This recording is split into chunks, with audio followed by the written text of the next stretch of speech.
You walk into a store. The phone costs $800. You don't have $800, but the salesperson smiles and says, just $70 a month. Easy. You walk out with the phone. You just made a mistake. Monthly payments aren't new. They've been around for decades. But right now, in 2026, they're everywhere. Phones, laptops, furniture, clothes, grocery. Even a $5 coffee can be split into 4 payments. The entire economy is running on this idea. You don't need money to buy things anymore. You just need the ability to pay later. And that sounds genius until you look at what's actually happening. Here's how it works in your head. A laptop costs $1,000.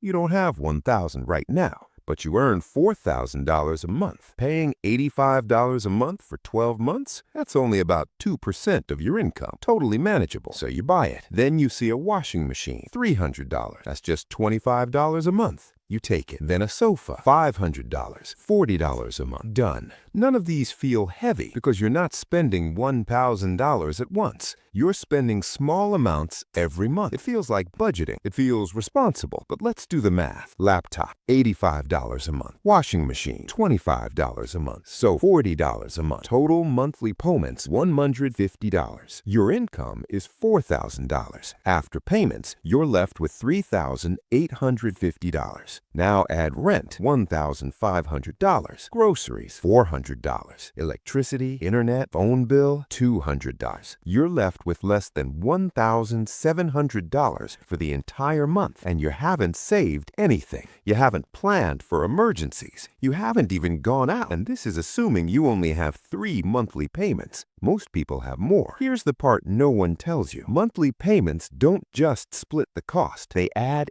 interest, sometimes 15%, sometimes 24%. On certain apps, even higher. Let's take that $1,000 laptop again.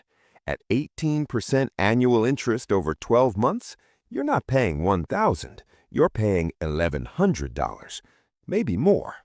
$100 extra just for the convenience of paying later.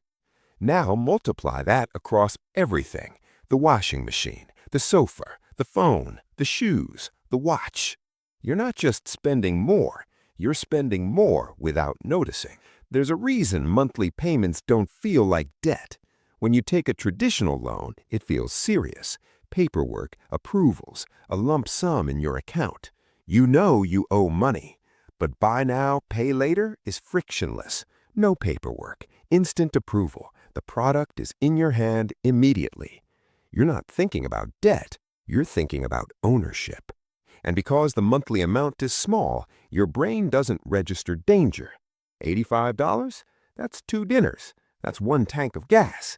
It doesn't sound like a financial commitment, but it is, and it compounds. Here's what's happening at scale. Consumer debt in the U.S. has exploded. Credit card defaults are rising. Buy now, pay later platforms are seeing record signups and record missed payments at the same time. People aren't just buying things they can't afford. They're buying things they don't need because the payment structure makes it feel affordable. And companies know this.